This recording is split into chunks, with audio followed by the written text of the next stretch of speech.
Hello， 大家好，歡迎大家嚟到問經所答，我係 Martina。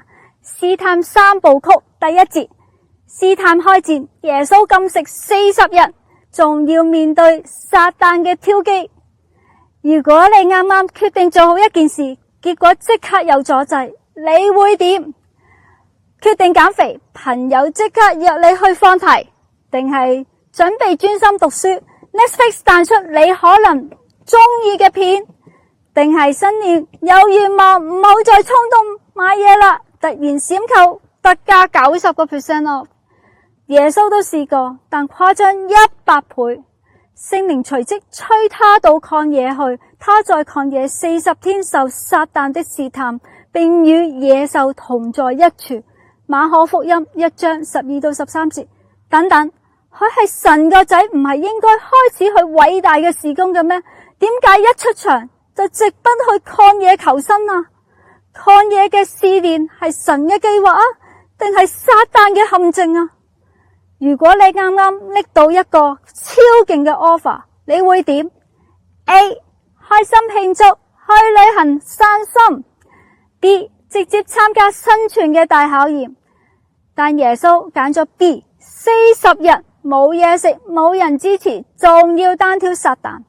試問肚餓、孤單、極限嘅挑戰，係咪最佳嘅狀態迎接呢個魔鬼呢？定係最容易中伏呢？耶穌被聖靈引動到曠野受魔鬼嘅試探。馬太福音4章1節，原來神知道佢要面對呢個挑戰，所以刻意帶咗佢入去呢個屬靈嘅訓練。試探係最軟弱時，撒旦就最活躍。撒旦知道人性嘅弱點會喺幾時出手嘅。當你以為自己最強，撒旦就會嚟破壞你嘅驕傲。當你覺得自己好軟弱，撒旦就會乘機攻擊你最容易跌倒嘅地方。睇下聖經嘅記載，撒旦係幾時挑戰耶穌？耶穌禁食40晝夜，後來就餓了。馬太福音4章2節。所以問題係，你有冇發現自己最容易跌倒嘅時候係幾時呢？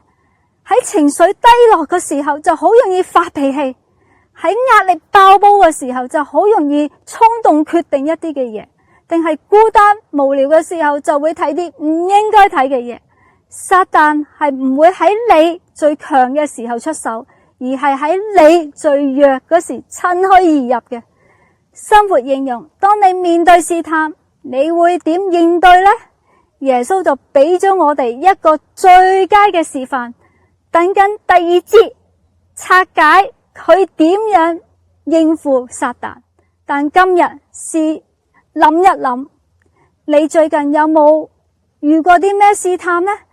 你幾時係跌入撒旦嘅圈套呢？你會點樣準備自己防止撒旦出招呢？挑戰你翻開馬太福音4章1到11節，睇下耶穌點樣面對撒旦。下一節，撒旦3試探原來係針對我哋而設嘅。好，記得 like、subscribe 我嘅問經所答，下條片見，拜。